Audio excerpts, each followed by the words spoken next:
BNP মহাসচিব মির্জা ফখরুল ইসলাম আলমগীর বলেছেন, সাবেক সেনাপ্রধান আজিজ আহমেদ ও আইজিপি বেনজির আহমেদই আওয়ামী লীগের আসল চেহারা।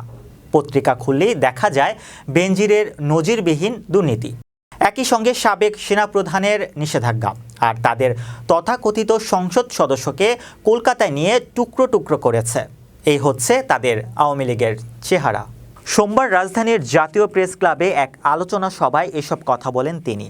বিএনপির প্রতিষ্ঠাতা জিয়াউর রহমানের মৃত্যুবার্ষিকী উপলক্ষে এ সভার আয়োজন করে মহিলা দল।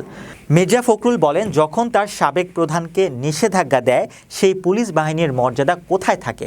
যখন তাদের সাবেক প্রধানকে দেশ থেকে পালিয়ে যেতে হয়, কার সম্মান কোথায় থাকে? আজ এরা দেশটাকে ধ্বংস করে ফেলেছে। আওয়ামী লীগ জিয়াউর রহমানকে মুছে ফেলতে চায় অভিযোগ করে মির্জা ফখরুল বলেন, সৈনিক জিয়ার ডাকে স্বাধীনতার যুদ্ধ শুরু হয়েছে, এটাকে তারা মুছে ফেলতে চায়। আওয়ামী লীগ শুধু একজন মানুষকে মহিমান্বিত করার জন্য তাদের পুরো ক্ষমতার অপব্যবহার করে চলেছে।